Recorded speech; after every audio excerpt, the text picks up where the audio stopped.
Hey friends, tonight we will quietly step into the legendary world of ancient Greece, not to marvel at triumphant victories or the intrigues on Olympus, but to uncover mysterious, emotional, and sometimes heart-wrenching stories.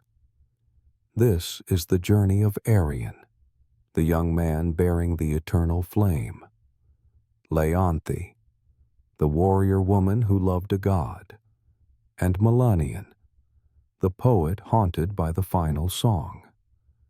If these mythological tales, both captivating and tender, help you unwind, please hit like and subscribe to the channel, but only if you're truly enchanted. Don't forget to leave a comment.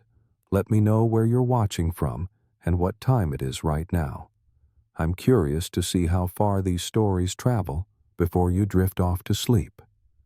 Now, turn off the lights, pull up the blanket, switch on the fan for a gentle hum, and step into a world of gods, flames, and dreams.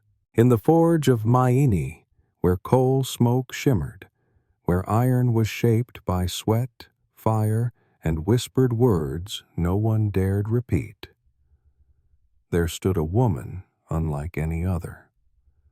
Amid a band of men whose faces were blackened by soot, whose hands were calloused from hammers, Callista shone like a torch burning backward in a blizzard.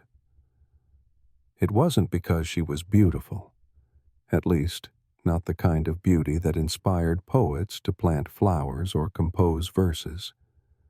She did not wear perfume.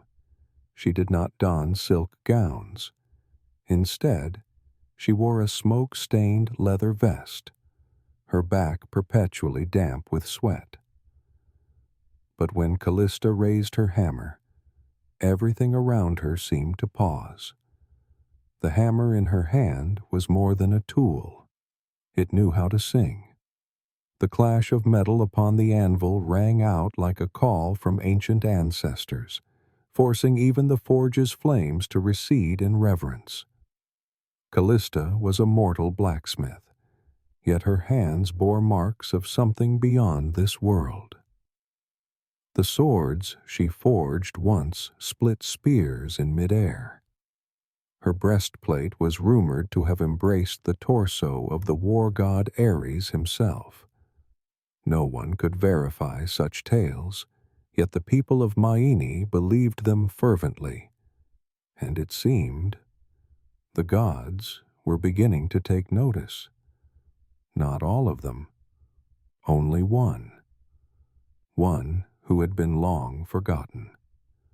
Histus, the lame god of the forge, who had once lived on Olympus until his silence grew intolerable to the other gods. Histus did not enjoy feasts.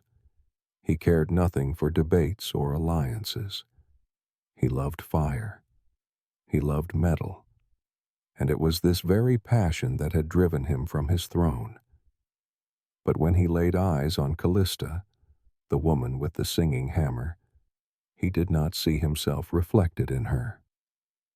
He saw what he had lost: the purity of labor, the devotion so sacred it bordered on the divine. One night, when the blood-red moon hung low over Mount Asian, like the drowsy eye of a god gazing down upon the mortal realm, Histus entered her workshop. There was no thunder, no scent of holy incense, only his shadow cast upon the soot-streaked wall, and the forge's blaze burning brighter as if newly blessed. He spoke no words. He offered no gifts, made no demands, made no promises. There was only his presence, and a silence that felt as though it spanned a century. That night, the flames roared higher than ever before, and 9 months later, a child was born. Arion. He did not cry. When his eyes opened, they were not wet like a typical newborn's. They glowed like embers about to ignite. The forge's flame suddenly roared, as if to welcome the boy's arrival. The midwives jerked back in surprise. One whispered, "He's been touched by a god." Another murmured a prayer. And the eldest spoke only softly, "He will not stay here long." Arian grew quickly, exceptionally quickly. While children his age were still learning to run without falling, Arian stood beside Callista, his hand resting on hot iron without a hint of pain. At 5, he already knew how to shape metal. At 7, he forged his first sword, sharp and uncanny. When touched, its blade did not feel cold as usual, but warm, like it held a dormant memory. Arian did not play, he did not laugh, and he never told a lie. There was a stillness within him that unnerved others. Villagers whispered behind Callista's back. They called him cursed, the son of a god without a throne. Children avoided him as though he were a ghost. Priests refused to perform a naming ritual. Yet Callista loved her son with a devotion that required no validation. She taught him not only how to forge metal, but how to understand fire. Fire does not obey commands, she told him. Fire only bows to those who listen. When Arian turned 16, his forge was no longer a place for crafting tools. It became a weapons workshop for distant kingdoms. Swords, armor, shields, spears, all were brought to life by his hands, never a single detail awry. But amid the hammering that echoed day and night, something deep within Arian always whispered, he was not born to serve. He was born to change the world. He remembered his mother's words about Prometheus, the god who dared steal fire from the heavens to give to humanity.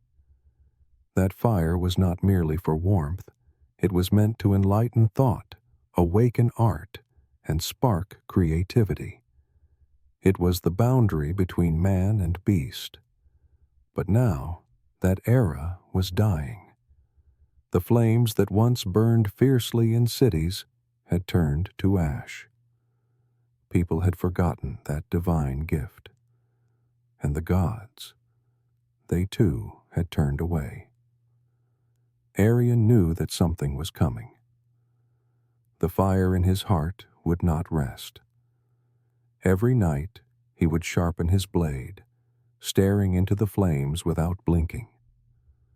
Then, one night, when a strange wind from the north swept through Myene and every lamp dimmed, only Arian's forge burned bright. That flame, perhaps the last, or perhaps the beginning of a new age. You witnessed Arian grow like a smoldering ember in a village perpetually damp with mist and suspicion. He never had a childhood like other children. No games of hide and seek, no afternoons scuffed with mud and bread in hand. At 5, Arian already knew how to bend iron like a grown man, though his hands were still tiny and his skin still carried the scent of milk and ash. While other children were learning to write their names in sand, Arian wrote his name in fire upon metal. And when they were sneaking up trees to find bird nests, Arian, his eyes glowing like embers, sat for hours by the forge, unblinking, as if in conversation with the flames. When he was 7, something strange happened. Callista left him alone in the workshop. An hour later, he emerged with a sword, small, as if made for a tiny warrior, yet perfect in every way. Its point was as sharp as the reprimands of the village crones, its blade as straight as the spine of a fallen warrior. And when one touched it, the steel was not cold, but warm, warm as breath, as a distant memory that had never belonged to anyone. Rumors spread faster than fire in wind. The people of Maini whispered, "He is not human." Some said he was a child cursed by the gods. Others claimed his mother, Callista, had fallen in love with a ghost disguised as a deity. They called him the cursed child. Children avoided him as if he were an unhealed burn. Priests shook their heads and refused to bless him. They did not wish to commune with a creature caught between God and man. Arian heard it all, but he did not react. He did not cry. He did not rage. He did not argue. He simply walked in silence toward the forge, the only place that accepted him without question. Only Callista remained unchanged. To her, Arian was not a curse, but a testament that fire does not choose the strongest, but those who know how to listen. "Fire is not a tool," she said, her voice as soft as dust. "It is an entity. It will burn the one who gives orders, but it will guide the one who listens." Arian listened, always, quietly, like a monk of flame. You might have seen him sit before the hearth all afternoon, doing nothing but watching. Without fatigue, without blinking, without nodding off as ordinary people do. He did not need to conquer the fire. He listened to it. And that is why the fire never once burned him. But in Arian's eyes, you saw something else, a light burning beneath the stillness. Not ambition, nor envy, but a desire, clear, smoldering, like red embers beneath cold ash. He did not want to be just a blacksmith. He did not want to forge swords for distant kings. He did not want to be a servant. He wanted to create change, to shake foundations. Arian never said this aloud, but you saw it. Whenever someone brought an order from the capital, swords for soldiers, shields for armies, armor for the prince, you saw his gaze harden. He still crafted them, but as though he were a craftsman in some distant dream. Each hammer strike echoed like a suppressed sigh. He did not stop working, but you knew. His mind was elsewhere. One night, as the forge's roar filled the watch of midnight, you walked in. Arian was hammering. A new sword lay on the anvil, but it was different, unlike any blade you had ever seen. It was not meant for killing. It had no pointed tip or sharp edge. It curved like a crescent moon, hollowed inward as though cradling something. "This is not made to kill," you blurted. Arian looked at you. No nod, no smile. But there was something in his eyes that stirred, like embers in a windless night. And then, for the first time in months, he spoke. "Not all metal is born to bleed." You did not know how to respond, but perhaps you did not need to. In that silence, you understood. Arian was seeking another path, another flame. Not the fire of war, but the fire of enlightenment. Not to consume, but to ignite something never before seen in Maini. Freedom from prejudice, from fear, from what it meant to be just a craftsman. And one day, he would leave. You knew it. Callista knew it. And perhaps Even the fire in the forge knew. You felt it from the very beginning, not with your eyes, but with your skin. That cold was not merely an extended winter. It crept silently, slowly, seeping into everything, as if someone were gently closing the final door between humanity and life. The fire, the sacred gift Prometheus once stole from Olympus to give to mankind, was dying. Not for lack of wood, not because someone forgot to stoke it, but because it was being drawn away, bit by bit, as if the world's soul were being pulled from its body by invisible fingers. Hearths in every home grew cold and lifeless.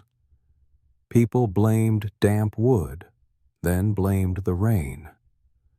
But no storm ever lasted an entire season, and which wood will not ignite? No one could answer. Then the forests began to change. Trees that once whispered lullabies now stood rigid, as if gritting their teeth against the cold.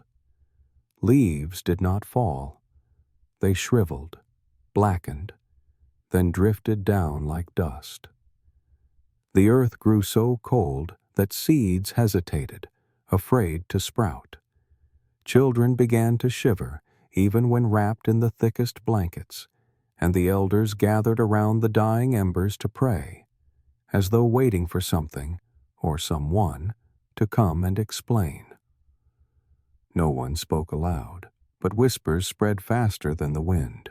Some said it was because humankind had forgotten to thank Prometheus. Others blamed greed, too much deforestation, too little hope. But the oldest among them, those whose hair was as white as the wisps of frost on the mountaintop, spoke softly.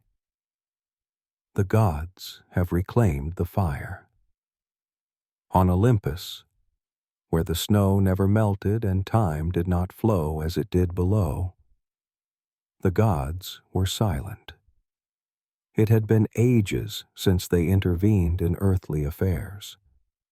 But now they were concerned, not because humanity suffered, but because humanity was remembering that fire had once been a stolen gift, and a gift that was taken from the heavens could be taken back again. So they sealed the last flame. A fire kept in the darkest depths of Olympus, where even Hermes dared not jest. No one was allowed to touch it. No one was permitted to speak its name. And, most importantly, no one was ever to light it again. All because of a single fear. The fear that humankind would recall how powerful they once were when given that power. The fear that someone would dare to reach out, as Prometheus did, to reclaim what belonged to all, not just to those who dwelt on the clouds. But truth never remains dormant. In Myene, a small village where a spark of flame still flickered, there was a young man whose name people began to whisper. A boy born from embers, with eyes bright like a flame that would not die. They whispered his name by trembling candlelight, as if afraid that speaking too loudly would alert the gods. Arion. The child once called cursed. The child who never played. The child who forged his first sword at the age of 7, living as though each hammer strike was a prayer sent heavenward. Arion knew nothing of all this. He was still forging, still sharpening steel, still living quietly amid the murmurs that no longer affected his hammer's rhythm. And the strange thing was, the fire in his forge had never gone out. When elsewhere only cold smoke remained, Arian's workshop stayed warm. People began coming not only to order swords, but to warm their hands. No one dared to ask why. As for Arian, he never boasted. He only repeated one phrase from his mother. Fire does not heed commands. It only listens to those who know how to listen. But Olympus was listening to him. From on high, the gods who had never shed a tear now began to keep their eyes open longer. They saw a boy growing up, not to obey, but to understand. And that was exactly what frightened them most. Arian did not wish to become a hero. He had no song praising him, no blade of light, no lightning in his hand or glittering cloak. But in his eyes, there was something that even Zeus had forgotten, a flame that needed no one to burn in order to live, only to be alive. At the foot of Mount Olympus, the snow began to fall earlier than any year before. But in Myene, a forge still burned bright, and that light might be the last hope. You walk alongside Arian on the rugged road to Delhi, a sacred city once the heart of all prayers, now reduced to the weak heartbeat of a dying age. The columns that once stood tall like divine oaths now crack like stale bread. The grand temple roof lies in fragments, scattered beneath a thick layer of dust. No voices, no bird song, only the wind, cold as rejection. Each of Arian's footsteps echoed in suspicious silence, as if the entire city held its breath. And so did you. The central torch, symbol of faith, of the undying flame, of everything Delhi once represented, had been extinguished. No one relit it. No one dared. It went out like a warning that the old era had ended, and that whoever next dared touch it would pay the price. But Arian did not step back.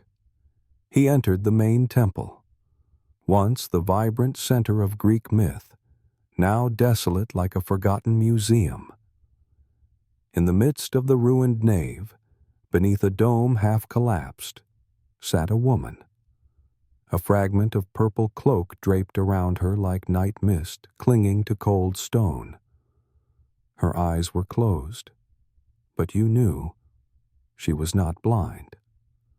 Or if she were, it was the kind of blindness that still saw everything.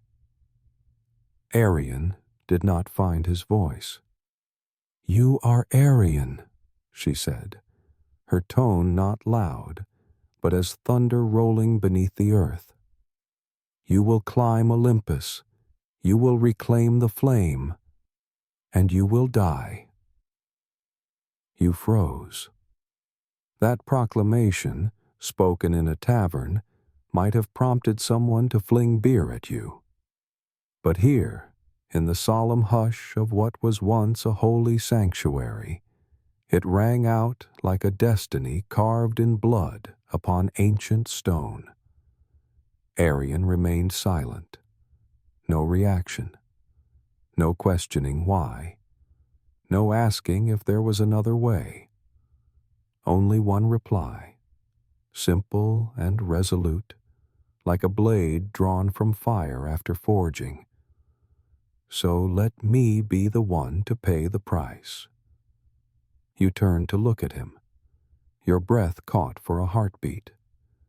There was such calm in his voice, not because he did not fear death, but because he had embraced it, as if fate were a dagger, and he willingly offered his neck, not for glory, not for legend, but for responsibility. The woman in purple laughed, not with delight or derision, but with the quiet amusement of someone who had lived too long to still believe in happy endings. Smoke drifted from her lips, as though her heart concealed a hearth of cold ashes, now stirred by the youthful folly of courage. "The curse has begun," she whispered, as if speaking to herself. "The flame does not wish to be reclaimed. The gods do not wish to be remembered. And death will precede you, each day, each night, until the two of you meet." At that moment, the wind in the temple shifted. You felt it clearly. The air around Arian grew heavier, as though something had settled upon his shoulders. Not a tangible presence, not a shadow, but a sensation. The feeling that something walked beside him, invisible, patient, and waiting. You do not know why. You only begin to step back without taking your eyes off Arian. He still stands there, motionless, staring straight at the seer.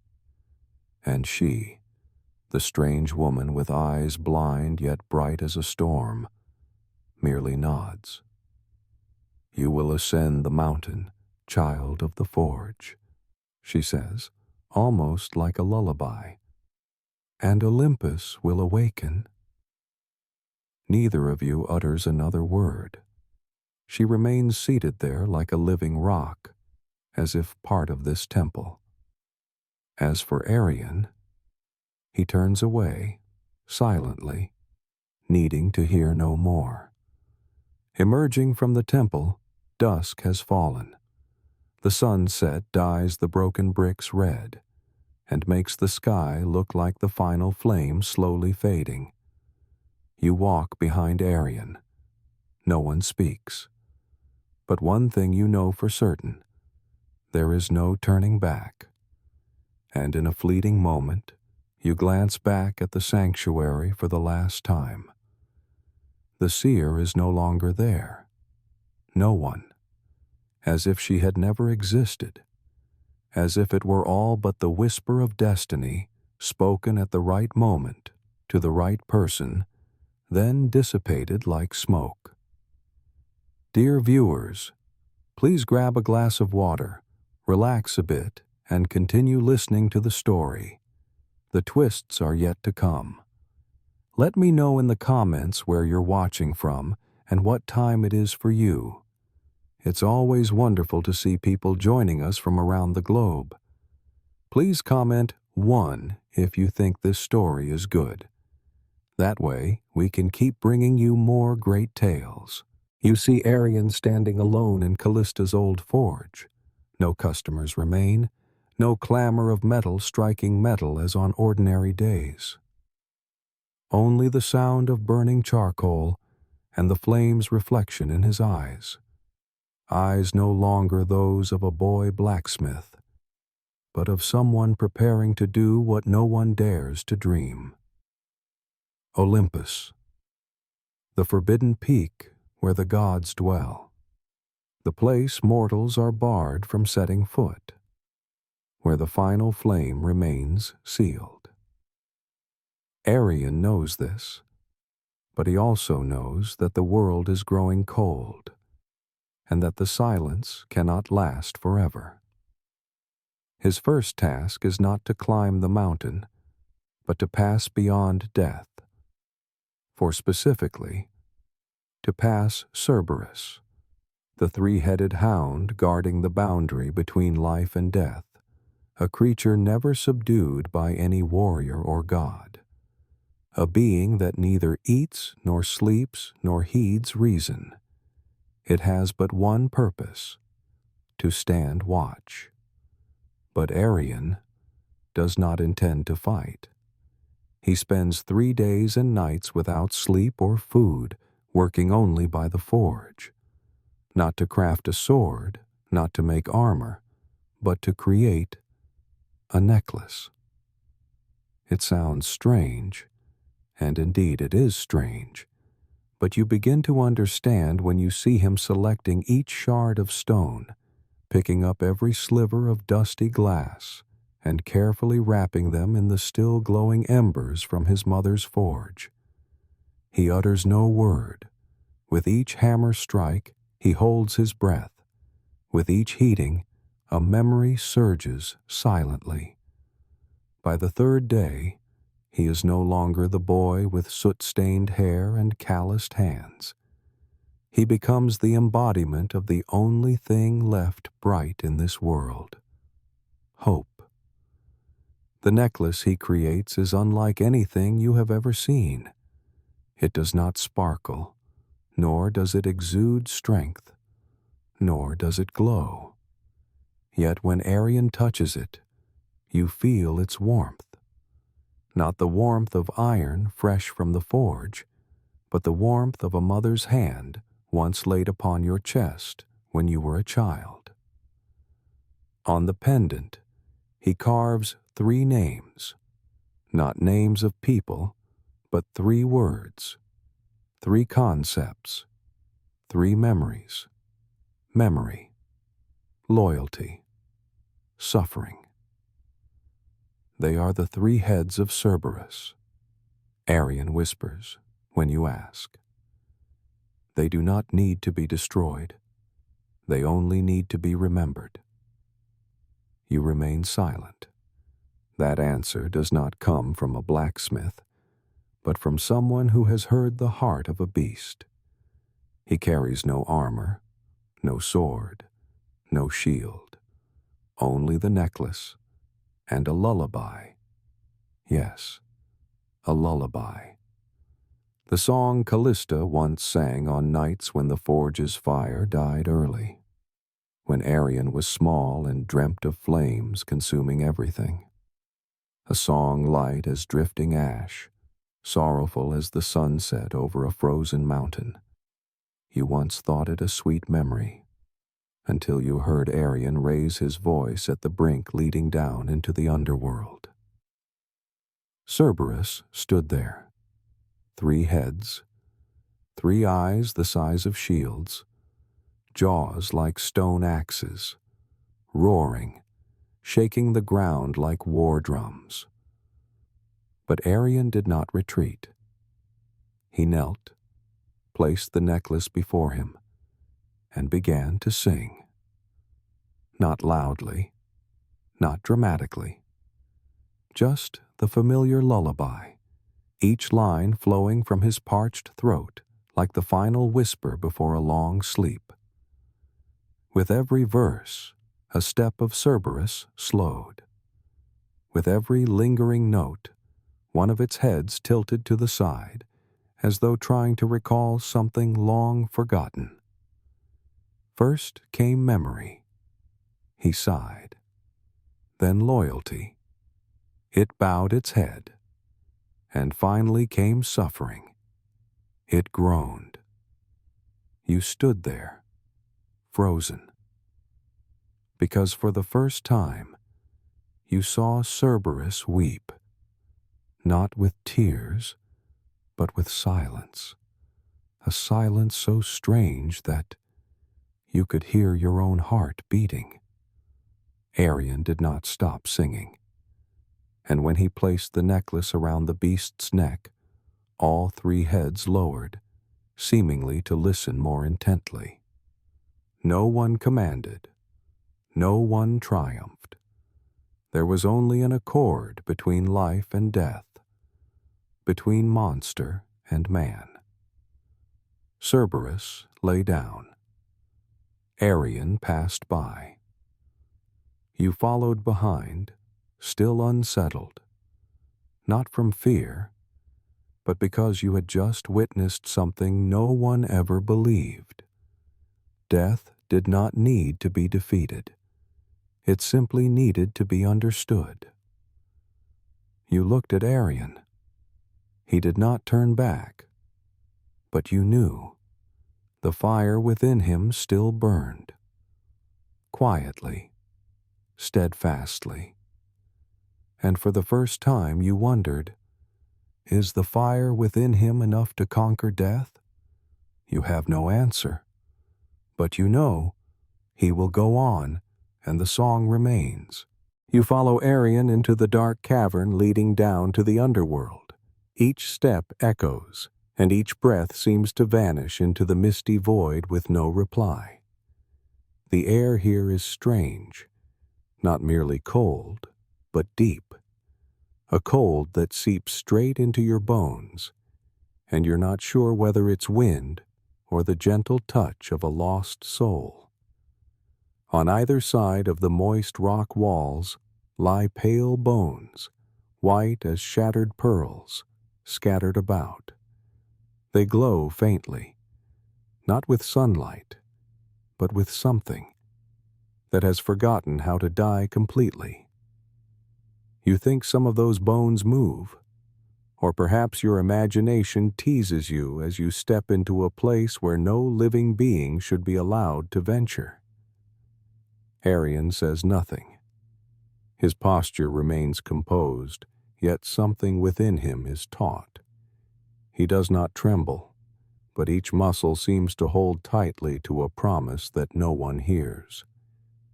And when you turn a pitch-black corner, there it is. Cerberus. No introduction is necessary, no questions asked, for nothing else could herald such a presence. Its three heads stand like three distinct mountains pressed close together, breathing thick puffs like smoke from a forge. Each exhale causes the ground beneath to tremble. Its fur is not black in the way you might imagine. It is darker still, black as if it swallows light itself, like a living shadow that breathes and waits. And indeed, it is waiting. Arian does not draw his sword. He does not intone his name. He does not shout any heroic challenge. He kneels. His hand lifts slowly, not stiff as if preparing to fight, but gentle as if cradling an old memory. Then he begins to hum. Not an oath, not a spell, but a lullaby. The song his mother, Callista, once sang on cold nights when the flame had faded and he lay awake. Arian's voice is neither high nor striving to carry. It is soft, steady, and slightly hoarse, as though singing not for a listener, but for himself to remember. Cerberus stirs. The middle head opens its eye first, a shield-sized orb that glows with an amber gold like embers that have not yet cooled. The left head growls, but does not attack. It merely shakes as if trying to cast away something from a distant memory.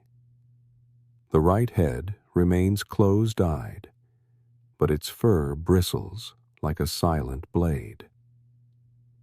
Arian continues to sing, unchanging in rhythm.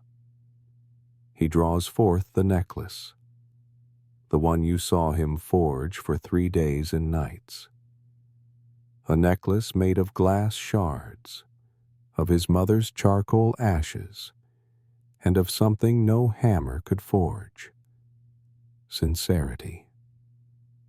He raises the necklace, neither begging nor commanding, simply offering it as a gift to a creature that has never received anything in its life, only ever stood guard, growled, and been lonely.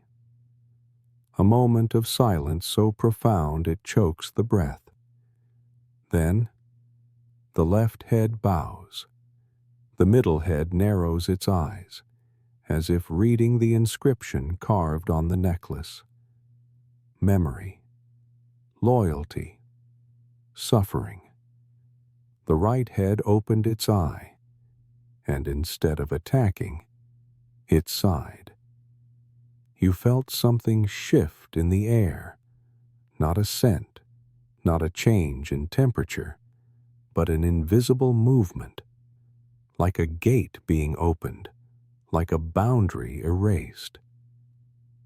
Arian gently placed the necklace around the beast's neck. Cerberus did not step back. It did not need to. Instead, it leaned to one side, clearing a path through a crack in the rock behind. Its movement was not slow as that of a massive creature, but gentle, as if merely breathing, and there was no longer any reason to fear it. You stood there, astonished to the point of not knowing whether to move forward or stay, not because you feared death, but because for the first time, you saw that death is not an enemy. It is a door, one that keeps its promise. Arian rose, still not uttering a word. But in his stride, you understood. He had just passed what many spend their entire lives too afraid to approach, not by force, not by cunning, but by the one thing Cerberus had never seen from anyone: sincerity. Death was not defeated. It stepped aside. You climb Olympus with Arian, and you soon realize this journey is not for those waiting for miracles. That legendary peak is not ethereal as in Renaissance paintings, nor does it gleam golden as the poets describe. It is barren, freezing. The rock tears at your hands and feet. The wind howls like the cries of souls unable to find peace. You slip on jagged stone, striving to follow Arian's footsteps. He moves forward in silence, as if feeling nothing but the heartbeat guiding him. He does not look back, does not ask if you can keep pace. But you know he senses you are still there, for each of his steps leaves just enough pause for the two of you. Sweat mixed with blood from your cuts cools in the wind, and you think, if this is the path mortals must tread to reach the eternal flame, it is no wonder most of the world chooses to dwell in darkness. When you both reach a mountain ledge, where clouds swirl below your feet and the sky casts shadows over your back, a soft sound rings out, like a coin striking stone. You turn, and there he stands, Hermes. No introduction needed, no halo or divine glow, a single raised eyebrow, a half smile, winged sandals hovering inches above the ground, and the entire mountain falls silent to watch. Hermes tosses a coin between his hands. Its gleam flashes as though hiding unspoken words. His gaze flicks over you, then rests on Arian with undisguised amusement. He need not speak loudly, yet the wind carries his voice far, as if pronouncing judgment. "Think you're Prometheus?" he sneers, his tone light as if recounting a jest, but each word drips with venom. "That flame is not for a mere mortal to wield. It will not grant you power. It will consume everything you hold." Arian does not reply at once. He takes a step forward, not too near, yet unafraid. His eyes hold no challenge, no fear, only calm, as if his answer has been long prepared, awaiting the right moment to be spoken. "I do not seek to be a hero," Arian says. "I only wish to finish what he began." Hermes hesitated for a moment. Not long, just enough to realize that Arian's reply had touched on a memory the god might rather forget. Perhaps a memory of Prometheus, the god who defied Olympus to give humanity its first fire, and was chained for that very compassion. Perhaps a memory of the last time Olympus was moved by a mortal heart. But then, like every deity who has lived too long, Hermes quickly covered those cracks with coldness, He stepped toward Arian, each stride seeming to glide on air. Without warning, he pressed his hand firmly against Arian's chest, on the left side, where the heartbeat was clear beneath the thin, tattered shirt. A faint light flickered from his fingertip, like a spark forced through flesh. Arian shivered slightly. He did not cry out. He did not collapse. He merely clenched his fist, as if bracing himself against the sensation spreading through his chest. Hermes tilted his head, his voice lower, colder. The flame you bear will destroy you. It will corrode you from within, not by fire, but by what it kindles: memory, loyalty, and pain. Then he vanished. No thunder, no whirlwind. He was simply gone, as if he'd never appeared. In the sky above, a silver streak of lightning blurred into the clouds, leaving the air heavy, as though someone had just touched the door between life and death. You run to Arian's side, anxiously studying his pale face. "Are you all right?" you ask, even though inside you know he is not. Arian nods slightly. He places his hand on his chest, where Hermes had touched, then speaks in a voice as low and steady as mountain stone. "It hurts, but not as much as letting this world remain cold forever." You stand still. The wind blows stronger, carrying the scent of thunder and ash. Arian resumes walking, and this time you notice something has changed. He is no longer the blacksmith boy of Myene. Each step he takes imprints upon the rock, not by weight, but by unwavering resolve. He does not rush, but you realize he is no longer driven by duty. He is burning himself to keep the flame in his heart alive. You follow, still trembling, from cold, from fear, but also from something like hope. Perhaps Hermes was right. Perhaps the flame will destroy Arian. But perhaps, precisely, that will melt the ice that has sealed this world for centuries. And if anyone can bring the light back, not by might, but by the very fragility of humanity, that person walks right ahead of you, amid the wind, the blood, and the silence. If tonight you dream of standing amid a storm, watching someone step into a place no one dares to go, carrying in their chest a nameless light, do not call that dream mere fantasy, for perhaps it is the world's own memory, recalling the last time humanity dared to climb the mountain and reclaim its most sacred gift. Close your eyes. Let sleep carry you to the summit of Olympus, where an ordinary heart stands against fate. And do not forget to subscribe, where stories thought extinguished suddenly blaze anew in your heart. You feel Olympus awakening beneath your feet, no longer the silent, majestic peak, but an entity roaring, shaking every boulder, every gust of wind, every echo suspended in midair. The wind is no longer merely wind, but the wail of ancient souls. The stone is no longer merely stone, but the spine of gods shuddering at something unprecedented, a human ascending without bowing. Arian staggers. He bleeds from his brow, from his palms, from his knees scraped by jagged rock. There are moments when you think he will fall, will let go, will accept that Olympus is not meant for mortals.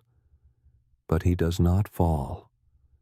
Whenever he seems about to collapse, he steels himself and rises again, his gaze fixed forward, not by strength, but by something else, something you cannot name, yet feel vividly. A flame, small but unextinguished, burning in his chest. No smoke, no light, but enough to repel an entire mountain protesting his climb. The ground trembles underfoot. You hear rocks rolling, earth cracking.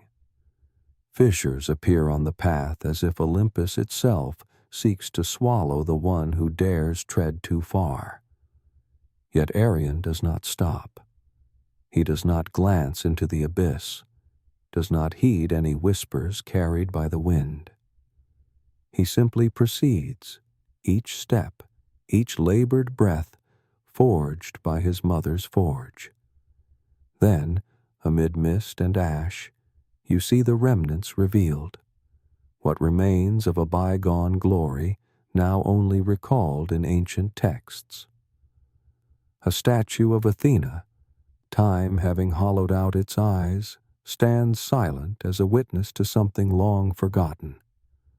The statue of Zeus lies toppled, its raised arm reduced to a shattered fragment, reaching out in despair.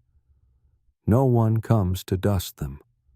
No incense, no prayers are offered. Only the wind and the footsteps of a mortal. You realize the gods no longer hold their former grandeur, not because of time, but because of fear. They do not fear Arion. They do not fear the necklace, nor the old lullaby, nor the bloodied steps he takes. They fear what Arion carries, a simple, small, unmythical image, a cold, empty hearth where humanity huddles, awaiting fire. Arion's existence is the reminder that the divine has forgotten its purpose, and that humanity, somehow, can reclaim the flame for itself. This is what infuriates Olympus, not Arion's actions, but their meaning. Hermes's curse remains. You see it each day. Arion's steps now seem heavier. Each breath drags an invisible trail of ash. His eyes stray at times, as if fighting an internal fever. The hand that once gripped a forging hammer now trembles, not from cold, but because the flame is returning to burn its keeper. But Arion does not complain. There is no groan. He does not draw a sword. For from the beginning, he carried no weapon. All he bears are memory, loyalty, and pain. And now, he shoulders hope as well, something more terrifying than any weapon Olympus has ever known. You wonder why he continues, why he does not turn back, why he does not sit down, rest, or even weep. But then you understand. He has no choice, for behind him stands all humanity, children trembling, mothers unable to light their fires, old men who sit by cold ashes each night. He does not climb for himself, but for all those who have never had the chance. The wind blows harder, as though Olympus were shouting at him, "Turn back!" Yet Arion does not answer. He needs not shout, needs not argue. Each footstep is an answer. You do not know how much farther you are from the summit. No one knows. But you know this. Arion will not stop, not while the light still burns in his heart. And you wonder, if enough people walk behind him, if each holds a small spark, what can Olympus then do? The mountain still trembles, the wind still howls, rocks still slide beneath your feet, yet Arian still moves forward, bare-handed, heart open, carrying on his back not armor, but the memory of a hearth no one ever lit again. You reach the summit of Olympus with Arian when the ground beneath your feet is no longer stone, but feels like a frozen memory from thousands of years ago. There is no golden gate opening, no white clouds drifting lazily as in paintings, nor any gods waiting with cranes and wreaths. The legendary peak, called the home of the gods, now lies as a barren, silent, and rugged stretch of earth. The space here is unlike anywhere you have ever stepped. It neither welcomes nor repels. It simply stands there, like an ancient block of rock awaiting rediscovery. In that land, where the sky almost touches the mountaintop, there is only one thing alive: a small, black stone hearth, cold and isolated. It stands no higher than a knee, unadorned by temples or ornate reliefs.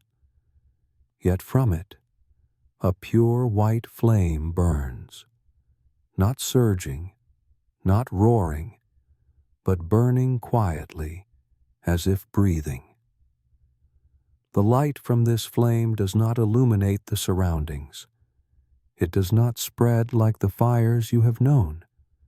It simply stands there, radiating a strange gaze, a sensation that is neither clearly light nor a pair of eyes silently observing.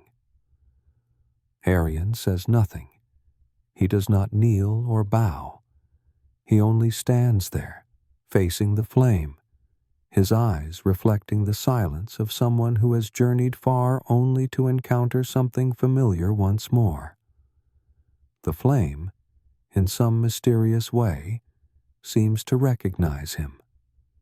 It does not dance.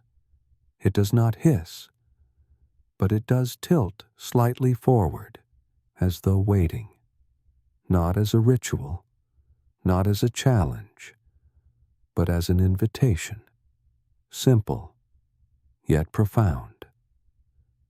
You stand silently beside him, not daring to intrude upon the silent connection between these two entities. Arian raises his hand, steady, without hesitation, and when he touches that pure white light, there is no explosion, no blinding glare, no spectacular magic as in ancient tales. There is only absolute silence, a moment when time itself appears to pause, making way for the most sacred event to unfold.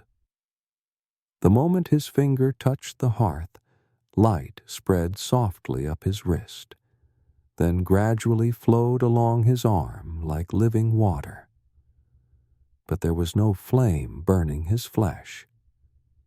Instead, the fire seemed to embrace him, a gentle, sorrowful embrace, as if it recognized a loved one long forgotten. You see that light seep into Arian, not merely into his body, but deep into his heart, into every memory he carried throughout the climb. And then, within the flame, you witness images, not illusions, but memories resurrected by the light itself. You see a city ablaze, houses collapsing, people fleeing in panic, no torches, no hearths, only darkness consuming every hope. You see Callista's old forge, the place where her hammer once rang out steadily, now reduced to cold ashes and crumbling walls. And then you see a man standing silently in the wind, not chained, not punished, but simply standing with his back turned, gazing into the distance. That is Prometheus, not heroic, not roaring. He stands quietly, as one who has understood the price of his own courage. Arion remains motionless, and you sense that he sees all of this, perhaps even more. There is a flicker of hesitation in his eyes, not from fear, but because he knows he could turn away. He could walk away from here, continue living, allowing the flame to sleep where it has lain for thousands of years. But then, in that gaze, you see something else, the image of Callista, not clearly, without a voice, but with a faint scent of wood smoke, a whispered phrase carried on the wind. Fire listens only to those who know how to listen. And he listens. Arion steps another pace toward the flame. Then he does not touch it. He lets it touch him. That pure white light, like a reverse current, begins to wash over his hand, then his shoulder, then his entire body. No scream, no pain, only a heavier breath, his back arching slightly, as if the weight of the fire does not burn, but presses down with memories, with promises, with debts never fully paid. You see clearly that Hermes's curse still lingers there, like a fissure in the pure white light. But the fire does not fear the curse, and neither does Arion. He does not become a god, nor does he turn into a blazing torch. He remains himself. Only now, in his eyes, there is a light no flame in the world can imitate. You know that this does not come from power, but from choice. Not everyone can reach Olympus's summit, but the one who brings the flame back is not the strongest. He is the one who dares to keep the flame in his heart, even when it could destroy him. Arion does not conquer Olympus. He does not overthrow the gods. He only does what they have forgotten. He listens to the flame and brings it home, not as a weapon, but as a promise. You witness Arion transform, and no longer is he merely a climber, but a moment so strange that time itself seems to hold its breath. As the white flame on Olympus's summit pours into his body, you cannot tell whether you are witnessing a miracle or a sentence. That light does not erupt, does not blaze. It flows slowly, like a sacred river, silently surging through flesh, weaving into every vein, every muscle, every dream within his chest. Arion collapses to his knees, not by choice, but because he can no longer stand. His hands press against the black stone. His fingers clutch the ground as if trying to hold fast a reality that is shattering. The flame floods his body. Every sinew strains. Each vein stands out. His bones crack, as though unable to bear the brilliance streaming in from all directions. His back bows, his shoulders shake, and a roar bursts from his chest. Not the cry of someone being burned, but the echo of one thrust into something far greater than himself. You stand there, immobile, for nothing in any tale, no legend, has ever described this sight. This is not the scene of a mortal becoming divine, nor of a coronation. This is a fragile moment when divinity overflows into a mortal vessel, unbidden, unhurried, leaving no choice behind. Arion's skin begins to glow, as though an ember freshly removed from the forge. From his fingertips, a thin smoke rises, light as mist, yet carrying the scent of ashes, a scent you will never forget. Not the scent of burning, but of memories consumed and transformed into something beyond naming. His eyes open wide, no longer the brown of Mayini's earth, but a radiant light, like the dawn first born, bright, gentle, yet full of power. No deity appears. No voice echoes from the heavens.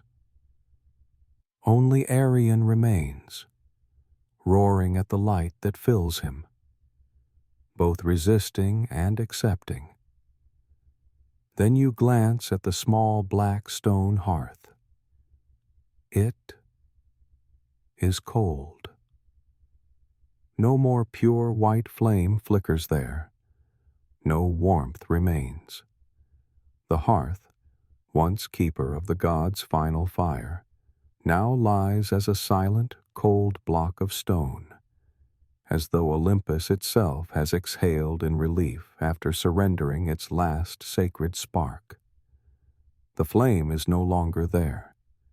It has chosen a new vessel, not a temple, not a spear, not an ancient tome, but the body of a mortal boy, born of iron dust and his mother's hands. Arian begins to change, not by becoming another creature, but by becoming himself, only larger, deeper, and heavier. You feel it clearly, not with your eyes, but with your entire body. The air around him grows dense, as if pressed by thousands of memories flooding back at once. You hear a murmuring, not the wind, but the whispers of every flame that has ever burned on this earth, the kitchen fires of families, torches in the night, hearths in winter, the infernos that razed entire cities. All seem to live again within Arian. He does not merely carry fire. He carries the memory of every flame that has ever existed. You see his back tremble once more, as though burdened by the memories of millions of people, millions of dreams, millions of frigid winter nights and fragile hopes. Death at this moment is no longer abstract. It stands beside him, wearing no cloak, carrying no scythe, simply standing there, patient, silent, waiting to see if Arian will collapse. But he does not collapse. Slowly, he props himself up on his hands and rises, his legs still bleeding, the crack on his shoulder unhealed, his chest heaving with heavy breaths. Yet he stands. And when his gaze lifts, you see what not everyone dares to retain. He is still human. A human bearing the divine, but not losing the fragility of mortality. Not prideful, not defiant, only ready. You want to speak, to offer comfort, to send a wish, or simply ask, "Are you all right?" But no sound escapes your lips, for any words seem too small before such a sight. Arian needs no praise. He needs no cheers. He only needs to know that the flame has been brought back. He turns his head and looks toward the path he has climbed, the place of crumbling rock, where the wind roars, where gods once stood guard.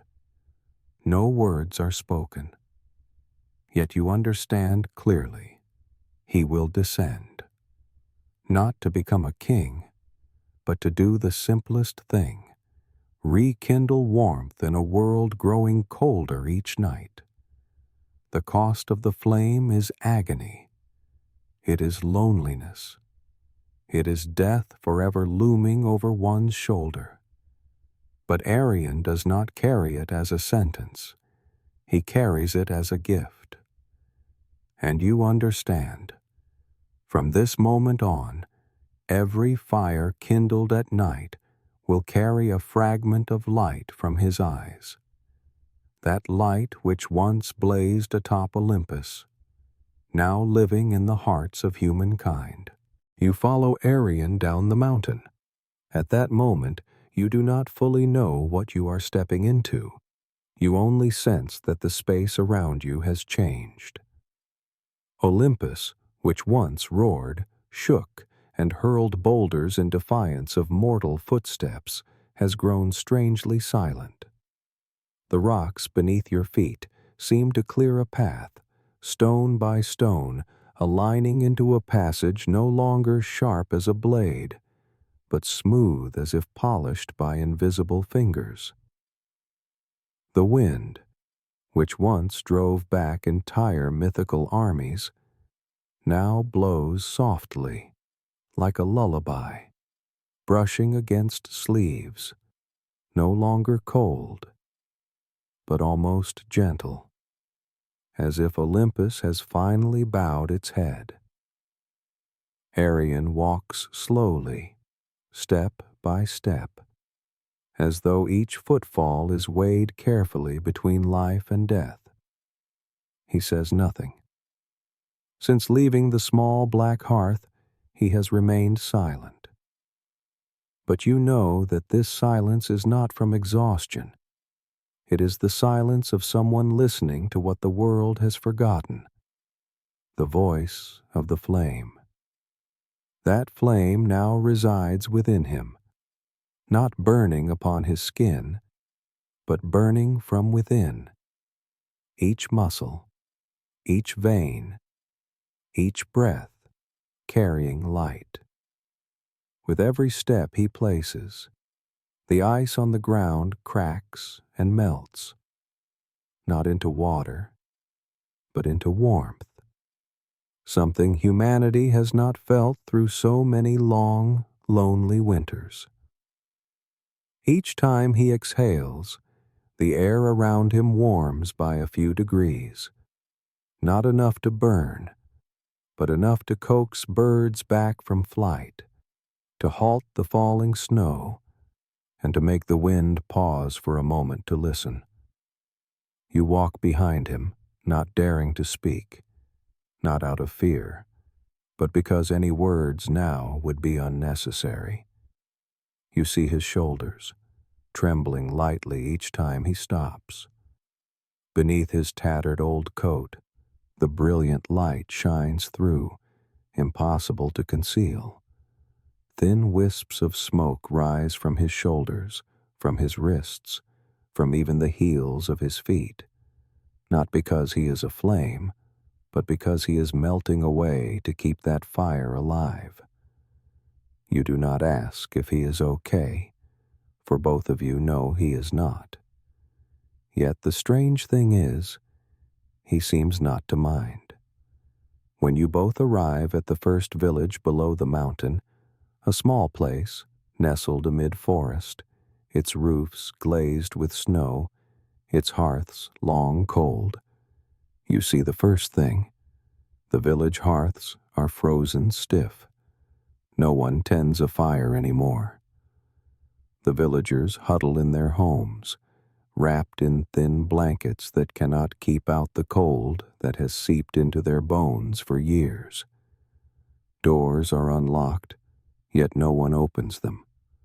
No one expects anything now. Even hope, by now, has fallen asleep. Arian does not knock. He simply stops in the small square, gazing toward a house with a curved roof and a cold chimney. He raises his hand, just once, and you see it happen. A flame bursts to life in the hearth as if kindled by memory. No wood, no matches, no spectacle of magic, only warmth returning, as if it had never truly left, only waiting for someone brave enough to awaken it. From the first house, the light spreads. One home, then two, then three. Villagers begin to peek from their doors. Some extend a hand, not to block the light, but to warm themselves. A child looks up, eyes wide, unable to speak a single word. And then, instead of fear, no one screams, no one flees. They simply stand there, watching him. Not as if watching a god, but as if watching the first person to bring fire home after an eternal winter. Arian says nothing. He only nods slightly. He does not smile. He does not wave. But the light in his eyes is enough for everyone to understand. No ceremony needed. No need to know his name. Only to hold on to that flame.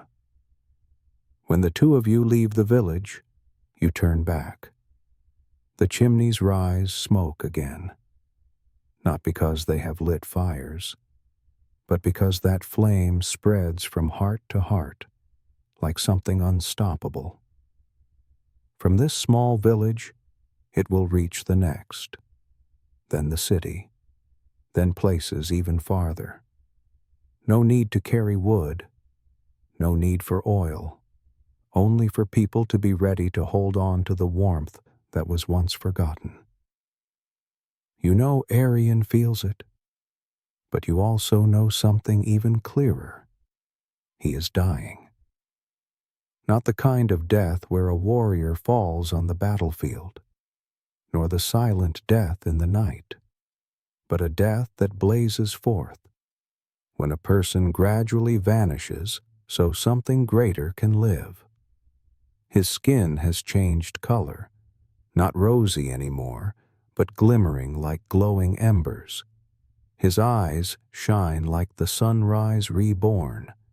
His hand, once holding a hammer, now cracked with fine fissures of light, like threads of hair. You see his body trembling, each cold wave within threatening to overpower the light he carries. But he does not stop.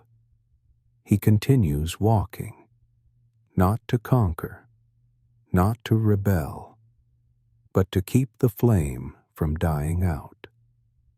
As you walk behind him, step by step, you cannot keep the question from arising in your mind. Why would a human choose death for something the gods have abandoned? And then you understand, because he does not live to keep the flame for himself. He lives so that someone, somewhere, can rekindle their hearth on a cold night. Arian is dissolving, not in the tragic way of a hero felled on the battlefield, but in a way that is very Arian, silent, patient, without a single complaint. Each strand of his hair, once clinging to ash, now glows like thin threads of gold falling from his head. Whenever the wind passes, they drift like specks of light, neither hot nor sharp, simply beautiful. But that beauty does not come without a price. His skin begins to crack, like stone that has held fire for 1,000 years, and finally can no longer bear it. No blood flows, only light seeps out, faint streaks, gentle warmth. He says nothing, and you, the one who has walked beside him through it all, ask nothing in return. There is no need. Between you, every question has been answered in silence. Arian need not utter that he is dying, and you need not confirm it. The presence of both of you is the gentlest farewell this world can know. Now, each step Arian takes lacks the power to shatter ice as before. They leave only a faint glow, not footprints, but the echo of a warm breath in a cold night. The sacred flame living in him is no longer a force to illuminate the world. It is slowly burning him from within, gentle, yet irreversible. Like those who love light so much that they are willing to become it. At last, he pauses before a place both of you know all too well. Callista's forge, the mother who shaped his entire childhood. Its roof has half collapsed. The walls are mottled with cracks. Dust blankets the anvil and hammer. But nothing halts Arian's steps. He enters as a son returning home after a long journey, and you remain outside, watching him walk into the last light of day, as lightly as though he were returning to where he belongs. He lifts his hand, no dramatic gesture, no flourish, just a simple movement. And in that instant, the hearth's flame bursts forth as if it has waited centuries to reunite with its true master. Not a red flame, not orange or yellow, but a white flame, burning as brightly as Arian's gaze now. A light that makes you squint, yet you cannot look away. They say a traveler passed through the village that afternoon. He stopped when he saw the strange glow from the seemingly abandoned forge. As he stepped inside, he saw a boy, or rather, a silhouette, shaping something out of light. The hammer strikes did not ring like metal. They rang like a human heart breaking, heartbeat by heartbeat. And then, the light suddenly ceased, not extinguished, but merging into the air like a silent fragrance. When the traveler opened his eyes, the boy had vanished. No trace remained, only the hearth's faint flame, small, but enough to warm the entire cold room. You hear that story from the traveler's lips, and you know, no need to verify, no need to doubt, that it is true. For you once walked with that light, once saw it ignite in an ordinary person, once heard the final breath that your heart will never forget. Arian did not die. He was not consumed. He did not turn to ash. He only transformed. From a bearer of fire into fire itself. And now, whenever you see a small candle flickering in a hospital room, or a simple hearth blazing in a remote mountain house, a part of him dwells there. Not everyone sees it, but you do. And the world knows, too. Though no one speaks his name, no bronze statue is raised, no legend is written, yet every fire kindled in the cold, every flicker of light that helps someone through the night, bears Arian's mark. Whether in a kitchen hearth, on a watch duty, or beside a trembling child, he is there. Not in glory, not with fanfare, but gently, as he once lived. You continue your journey. Through villages where children laugh by the fire, along empty roads where elders warm their hands by a soft glow. And you do not recount his story to them, for you understand. They need not know his name. They only need the light. And the light still lives on. Needing no titles, no medals, no remembrance, only to keep burning. That is enough. On a moonless evening in Sparta, you walk along the gravel path leading to the high plain where the wind whispers over ancient stones. It carries the scent of dust and iron, of a forge long extinguished, and something mournful. In the distance, a young woman stands upright amid the barren field, her eyes fixed on the inky sky. That is Leonthe. They say she was born on an odd day, a blood-red eclipse. As the sun was swallowed by darkness, her first cry rang out, quiet but unwavering. The midwives whispered, "This child will be more than a daughter." And they were right. Leonthe grew like a blade in the wilderness, sharp, leaving marks on anyone who touched her. At 12, she defeated her older brother by 2 years in a public wrestling match. Her father only nodded. No praise, no reproach, for in Sparta, that is how pride is shown. At 16, she single-handedly hunted the largest boar in the Taygetus Mountains. She did not flaunt her victory. She simply returned quietly to share the meat with poorer families. In the agora, where male citizens debate philosophy, law, and strategy, her presence made men lower their gaze and women whisper. No one spoke out loud, but everyone knew. She was different. Not only for her strength, but for her gaze. A gaze as if she dwelled somewhere beyond this city, beyond all of Greece. And you, the storyteller, her unseen companion, recognized this one dim, moonlit night. While all of Sparta slept, dreaming of victory and honor, Leonthe remained awake. She moved like the wind, leaving the city walls, traversing the meadows, until she reached the cliff where the sea shimmered with silver light. No one taught her to love the sky. In a city where every child is schooled in thrusting, slashing, and winning battles, no one spoke of the stars. But Leonthe looked.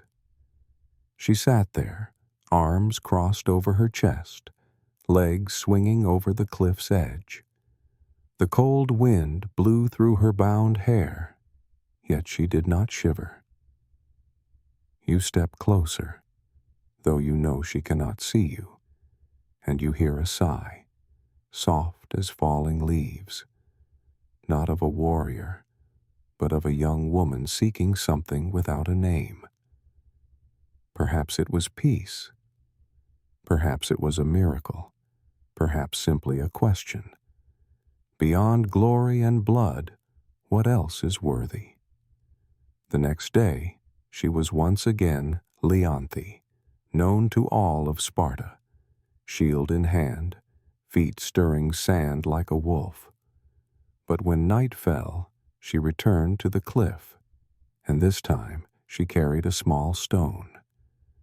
She carved a symbol upon it, not a sign of war, but a simple circle surrounded by small rays.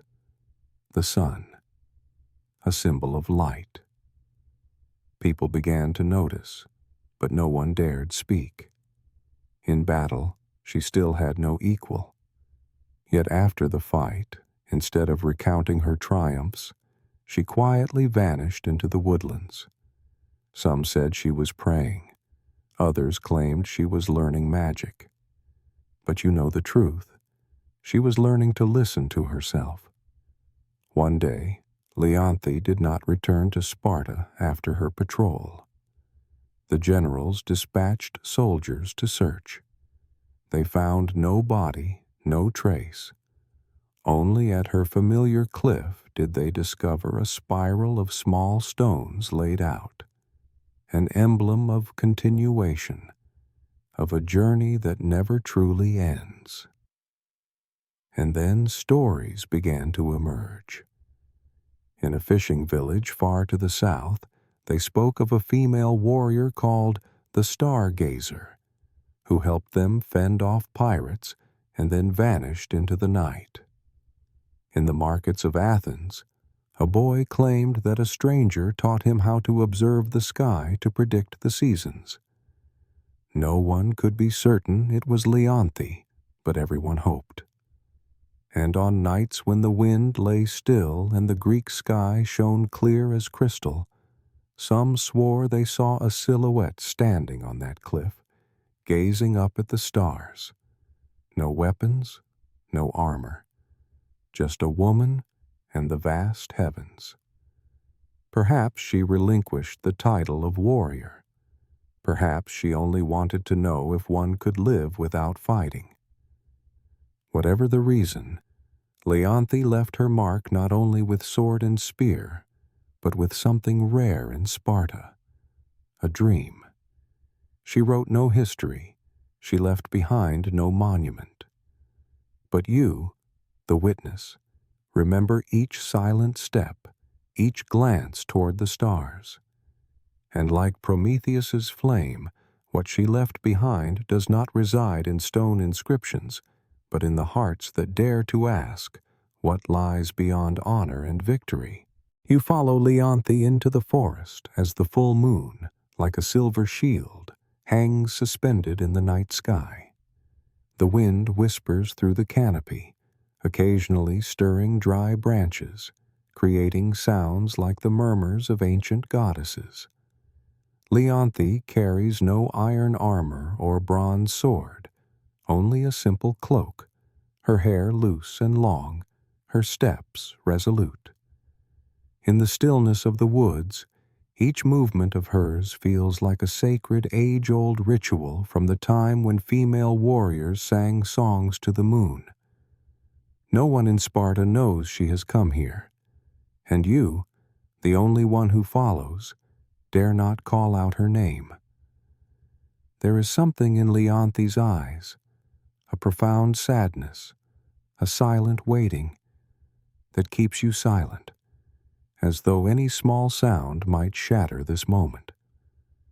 Then, through a path carpeted with dry leaves, you see the lake. Its surface is as smooth as glass, reflecting the moon so clearly you feel you might fall into it if you take one more step. In the center of the lake, a creature appears, not a deer, nor the usual owl of the woods, but a swan. Yet not an ordinary swan. Its feathers shimmer as if woven from strands of light. Each wing beat stirs the air with invisible music. It stands there, unafraid, unmoving, quietly watching Leonthe with eyes as deep and still as the lake. Leonthe kneels and extends her hand, and you hold your breath. The swan does not move. Then, as gently as a high summer breeze, it approaches. She places her hand on its neck, touching feathers as smooth as morning sunlight, strangely warm. That moment stretches on as if the entire universe holds its breath. There is no thunder, no divine light, only a touch and profound peace. From that night on, every full moon, Leonthe returns. Each time, she brings something small but full of meaning. A ripe fig, a piece of hand-woven linen, a piece of wood carved into the shape of a bird in flight. The swan remains there, waiting in silence, watching her with unspoken eyes. And each night, she sits by the lake shore and tells it of Spartan life, of battles, scars, victories that never brought her satisfaction. She speaks of the first time she killed a wild boar, blood spattered on her face, the elders' applause, but she felt only emptiness. She speaks of nights atop the watchtower, gazing at the stars, wondering if anyone else in the world sits alone as she does, feeling that no matter how many battles they win, their hearts remain defeated. The swan never answers, but each time she finishes speaking, it steps closer and bows its head as if listening. You stand not far away, sensing a strange bond forming, not between a human and an animal, but between two lonely souls finding each other in the silence. Something shifts in Leonthi's eyes. She smiles more often, walks more lightly, no longer carrying the weight of Spartan glory on her shoulders, but like someone learning to breathe again. Yet then, one night, you notice something unusual. The swan approaches closer than ever before. Leonthi kneels, about to reach out and stroke its neck, when a faint glow radiates around it. You can hardly believe your eyes. Its feathers seem to shine from within, not by moonlight, but by fire. Not white, but slowly turning to a vivid gold. Its eyes are no longer gentle. They are deep, weathered, and sorrowful. You step back, your heart pounding. Something is very wrong. Leonthi whispers, "I know you are more than just a swan." The swan does not deny it. It only moves a step forward, lowering its head, and in that moment, you see a human form. It is only a fleeting illusion, yet unmistakably clear. A man with eyes like stars and a face sorrowful as the history of Greece itself. And you understand, this creature does not belong to this world. Perhaps a cursed deity, perhaps the soul of a warrior, or an ancient promise made flesh. Leonthi remains unafraid. She places her hand on its chest, or on that man's chest, and softly says, "I do not need to know who you are. I only need you to be here." The wind blows stronger, the lake ripples, the moon recedes behind clouds. But the two of them, she and that being, stand there, as if the world beyond no longer matters. You turn away, leaving them in the forest's nighttime hush. No one needs a witness to a miracle. Sometimes history is not written by sword and spear, but by silent meetings of soul and longing. Sometimes legend does not begin with thunder, but with a gentle touch and a pair of listening eyes. There are stories in history told only at night, when moonlight drapes the earth in a thin mist, when a gentle breeze slips through the window, and when lonely hearts become more inclined to listen. The story of Leonthi and the swan in the moonlit forest is one of them. You still remember the first time you saw them by the lake. Leonthi, the Spartan warrior, and that shimmering creature. She carried figs, linen cloth, and carved wood. It carried silence. No words were exchanged, but you felt a deep connection. Their bond was unlike anything you had ever seen. Not infatuation, not passion, but empathy. Two wounded souls recognizing another, each learning to heal. Then, one night, when the moon was waning and the wind stilled, you noticed something change. Leonthi sat by the lake as usual, fidgeting with a small necklace made of bird bone. Her eyes no longer watched the swan, but gazed into the distance, as though listening to something only she could hear. You crept closer. At her feet lay a small wooden statue, a swan with wings outstretched, but a human face. She had been carving it for days, silently, as though possessed. A few nights later, Leonthe began to dream. She awoke at midnight, sweat dampening her back, whispering strange names. Delos, Light, Apollo. You saw her draw circles in the dirt, ancient Greek symbols, murmuring as though another's memory was seeping into her. You sensed what you had never dared speak. That swan was no ordinary creature. It not only knew how to listen, it contained an energy beyond this world. You once thought it might be a god, but now you were certain. Apollo, the god of light, poetry, and truth. And now you began to understand. This was not a tale of human and bird.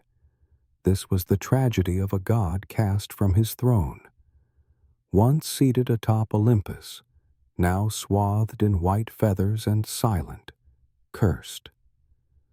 Legend says Apollo once challenged Zeus, not by force, but by truth. In a moment of pride, he declared that light, not thunder, was humanity's true guide. Zeus, who did not take kindly to challenges, transformed him into a swan, beautiful but voiceless, and cursed him. If anyone learned his true identity and spoke his name, he would be forever trapped between two worlds, neither god nor mortal. Unloved, unable to leave. You sigh. Leonthe does not know, but she suspects. As her 22nd birthday approached, she became haunted by the name Apollo. It came in her dreams, in visions, in the sound of water lapping the shore. She told no one, but you saw her begin to search. She would slip away from the village to abandoned temples, question wandering monks. She opened ancient books, recited prayers in Old Greek, carved Apollon into stones with her private dagger, not because she knew, but because her heart guided her.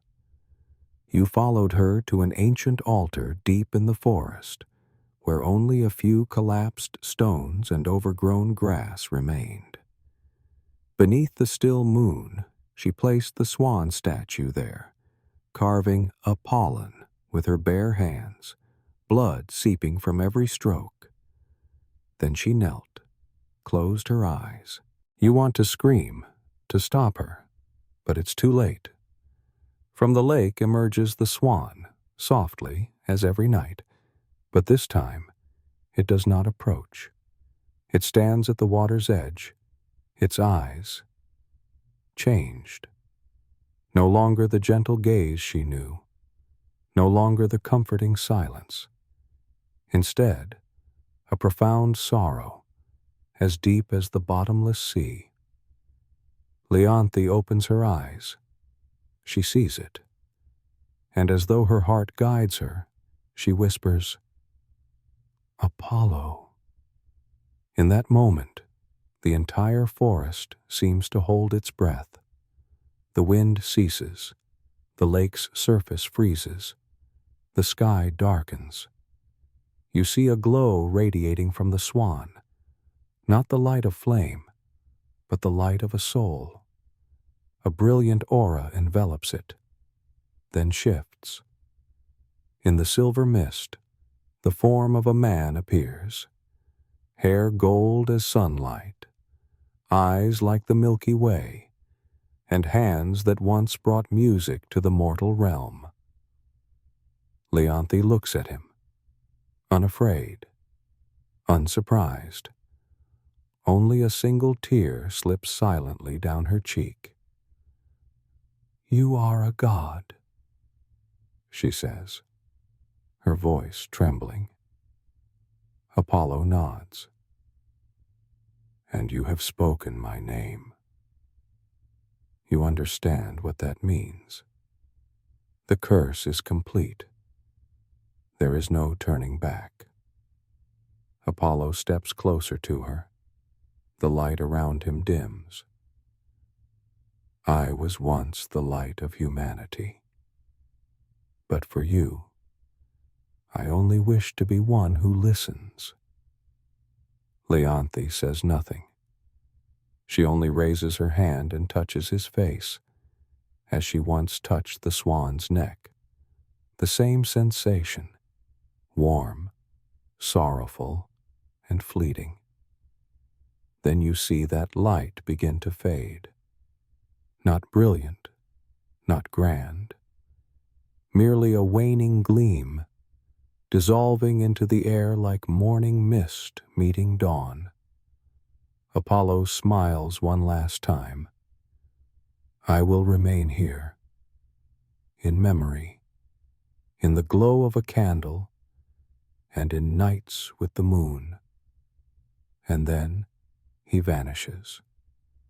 Leonthe kneels beside the altar, still clutching the swan statue, her eyes fixed on the empty lake.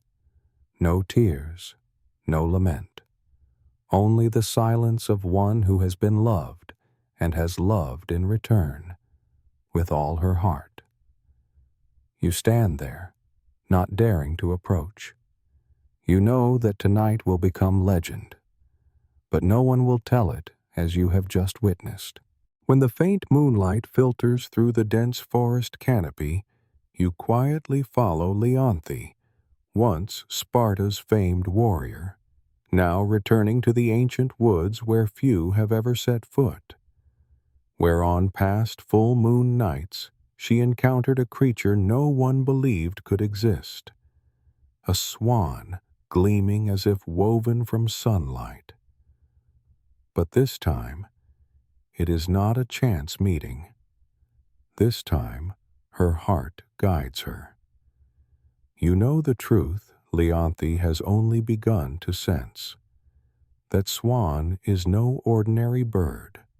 It is Apollo, the god of light, music, and prophecy, cursed by Zeus to take the form of a swan, bound to live forever in that shape should anyone learn his true identity. A cruel sentence, pronounced not only for pride, but for a single misstep. Apollo dared to love as mortals love. Lately, Leonthe's heart has been filled with strange dreams. She saw a stone swan statue lying in a blood-red field. She heard someone whisper, "Apollo," on the wind. She felt her chest ache each time moonlight brushed her shoulder, as though a shard of her soul was remembering something long forgotten. And so she resolved to seek him, carrying no sword, wearing no armor, bearing no royal mandate, only her bewildered heart. She came upon an ancient altar, abandoned since the age of Greece called it the place of broken wings. On the moss-covered stone were carvings grown faint, but she recognized a single line, Apollo. She touched that name, her lips barely pronouncing it, as if whispering to the wind. No thunder, no roar of Zeus, only a cold breeze through her hair, and the distant lake suddenly glowed, as if someone had kindled a fire beneath its waters. From the depths of the lake, the swan emerged, not gliding softly as before, but radiating light. Its feathers sparkled, then seemed to fracture into brilliance. Its body began to shift in human form, wings melting into arms, beak into lips. And there, before her, stood Apollo, tall, powerful, but his eyes heavy with sorrow as though they had been silent for 1,000 years. "You were never meant to know," he said, his voice fragmenting like a lyre's broken string. Leonthe sank to her knees before him, not from fear, but because a sudden rush of grief overwhelmed her. She did not ask why. She only reached out to his cheek, feeling what she had suspected, a love needing no words, born from full moons and silent touches. But a god's fate does not bend for mortal love. The curse was rekindled. The light around Apollo flickered like a candle before a gust of wind. His body began to turn to stone, from his hand to his arm to his face. His hair became white marble. His eyes, the very stars that once heard her heart, now transformed into eternal sorrow. Apollo's statue was neither enraged nor anguished. It simply paused in that final moment of farewell. His hand still holds hers, and she, Leonthe, remains, sitting beside him, refusing to return to Sparta, refusing her fame, rejecting the warrior's glory. She lives in the forest, beside the petrified Apollo. No one finds her. No one understands why a famed warrior would choose to sit in silence beside a lifeless statue. But you know. You have seen them love each other through silence, through glances, and through sacrifice. Each full moon, she returns to the lakeshore, placing a few ripe figs, a few dry leaves, and a scrap of linen she wove herself upon the stone in front of Apollo's statue. She tells stories of the morning breeze, of a deer that has just given birth, of a light rain that dampened the tunic she left to dry on the line. All the small things one shares only with a beloved. She tells them to a statue. And you know that Apollo still listens. Years pass. Her hair slowly turns silver. Her steps become slower. Yet in her eyes, each time she looks up at Apollo's statue, there is still a glimmer of light. Perhaps not from him, but from the faith in her own heart. That whether human or God, true love need not share the same form. It only requires a heart that remembers. On that final winter, when the northern winds grow colder than ever, Leonthe departs in her sleep, beside Apollo. Her cheek rests lightly on the statue's shoulder, her lips curved in a smile as though she has heard the answer from 1,000 years of silence. And in that forest, no one touches the statue. No one dares to disturb the quiet space they left behind. Only the wind, the moonlight, and the distant echo of a love once cursed, now become legend. You leave that wood with a light heart, knowing that in a tale no one dares believe, there are truths truer than anything carved in stone. You encountered him on a strange afternoon. The sun was shining, and then suddenly a storm broke. Lightning scribbled across the sky like an angry child's tantrum. Amid that chaos, a child was born. He did not cry. He did not wail.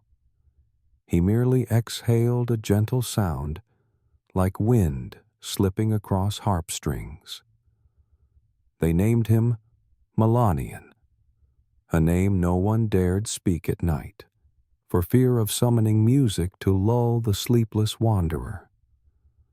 Melanian did not learn to speak as other children did. He sang. From the moment he could walk, he hummed melodies no one had taught him. One morning, his mother awoke to find her son sitting in the courtyard, a wooden spoon in his hand, tapping against a water jug, singing about the shadow of himself. Neighbors gathered, at first to laugh, but then fell silent, unable to understand why their eyes welled with tears. At 16, Melanian played the lyre in Sparta's marketplace. They say that on that day, even a warrior who had once severed a lion's head turned away, not from fear, but from fear of weeping. Spartan men did not cry. Yet before that music, tears asked no permission. His talent transcended all boundaries. He sang for the king, and the king removed his crown, asking if being human might be happier than being king. He sang for a dying child, and the mother, cradling her son, no longer saw death as an enemy. He sang for a beggar, and a passer-by slipped a pouch of gold coins into the poor man's hand. For that song enriched the heart more than any treasury.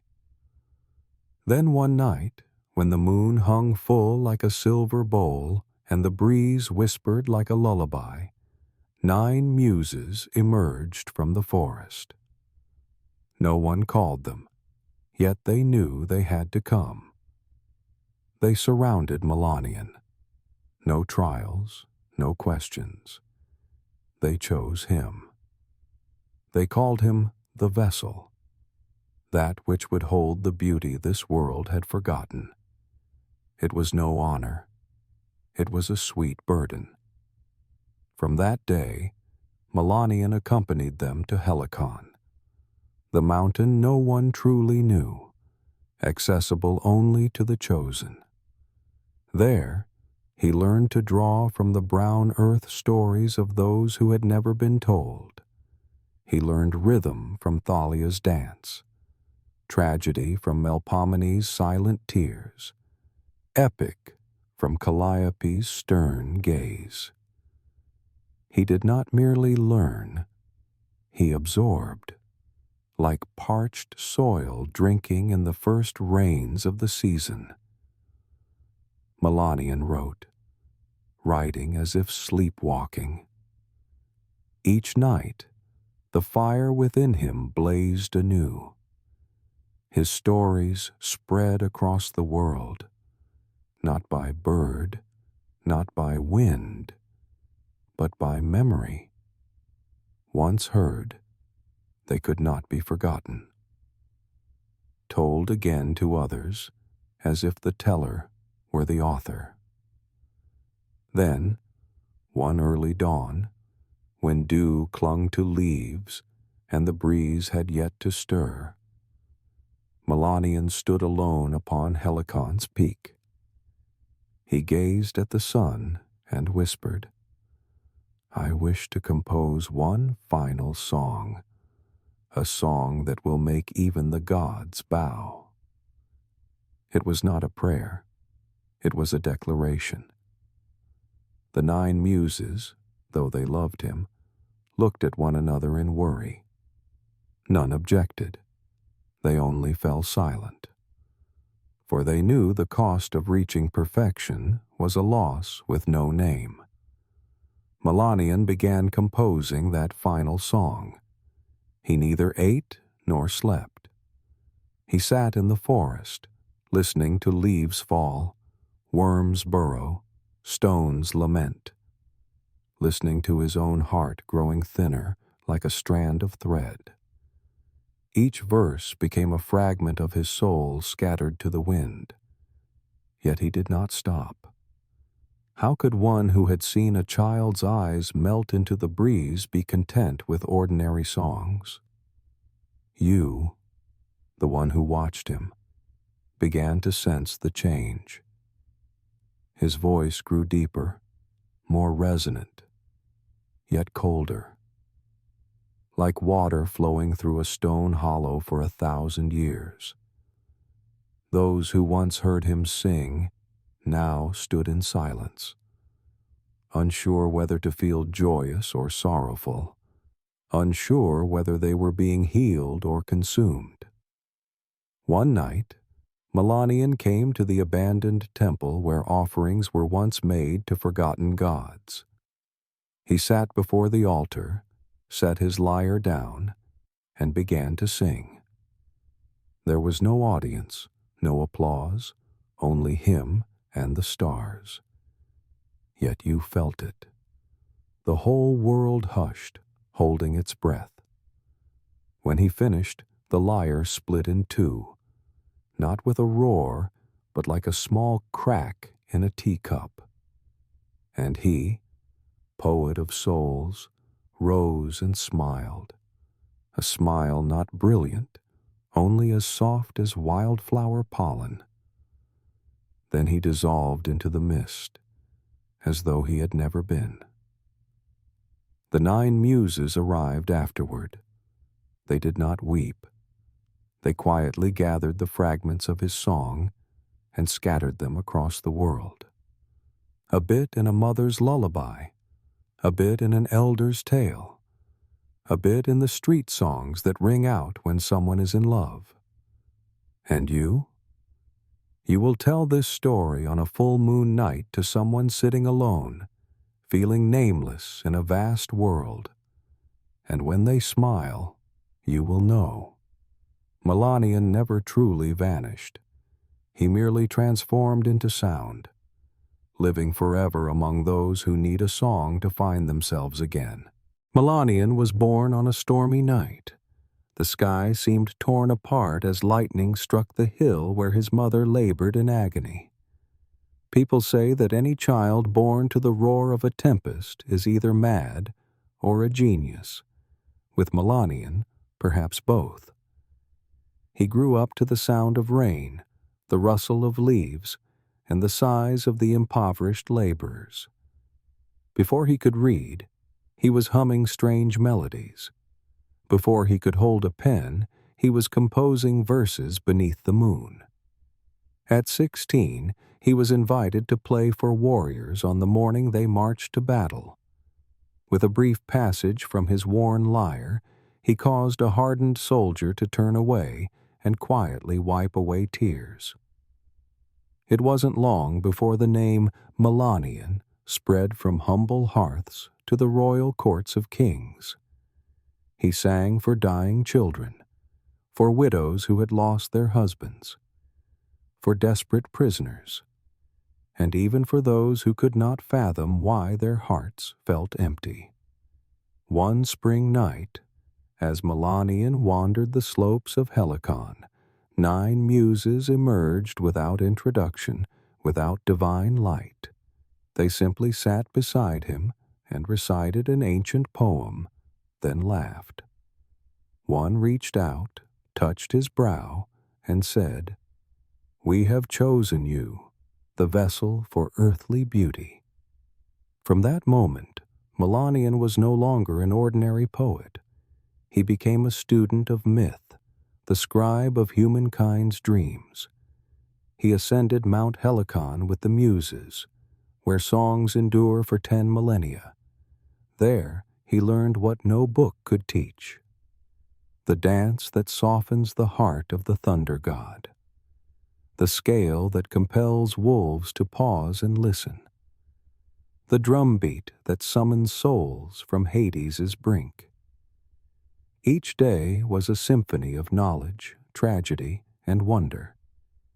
Yet as his spirit swelled with nourishment, his heart hungered still, not for glory or praise, but for something that transcended even the gifts of the Muses. He yearned to compose a final song, not a lament, not a paean, but a song that could fold time, awaken unprecedented emotions, and even silence the gods. So he left Helicon alone, entering the crystal cave, the ancient passage once traversed by Kronos, the god of time. Mortals dared not venture there, but Melanian hesitated not. In the cavern's stillness, light fractured like molten glass, echoing across eras yet unnamed. There, Melanian wrote, he sat day and night by the hollowed stone, once the conduit for the divine voice. His hands bled from incessant notation. His throat was parched from repeating melodies that no one could hear. Yet at last, he succeeded. He crafted a song beyond description, beyond translation, impossible to commit to ordinary words. It bent sound itself. It suspended breath. It stretched each moment as though time itself hesitated. But when the muses returned, they were horrified. Melanian, the eldest spoke, that song must not exist. It is a void, not creation. They implored him to destroy it, but he refused. It is the most sacred part of me. I did not compose it for you. For the first time, Melanian turned his back on those who had bestowed upon him the light, and thus the curse began. Each night he dreamed of that song, clear as the midday sun, yet each morning every detail dissolved like mist. He tried to write it down, only to produce a few meaningless lines. He hummed its melody, only to utter sounds no one understood.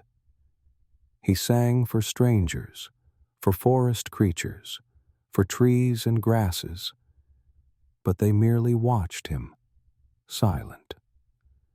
The song played hide and seek, driving him to the edge of madness, yet never letting him hold on to it. From a magnificent poet, he became a delirious dreamer. His hair turned gray too soon. His skin grew wrinkled, his eyes hollow from sleepless nights. He wandered across lands, asking everyone if they had ever heard that song. Some pitied him, some drove him away.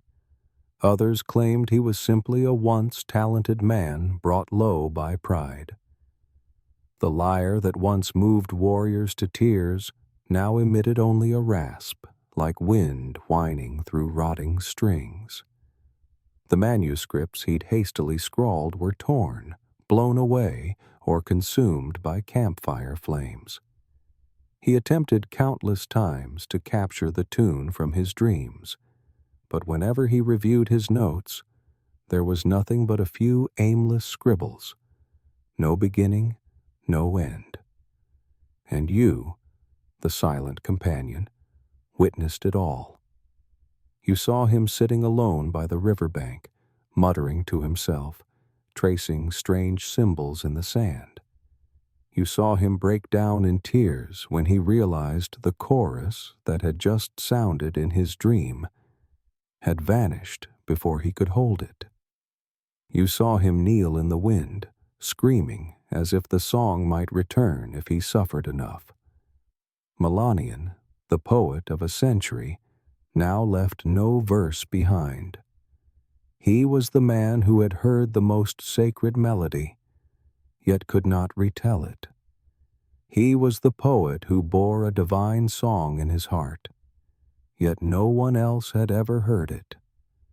And that, dear friend, is the story of one who touched the eternal, only to watch it slip through his fingers like ash.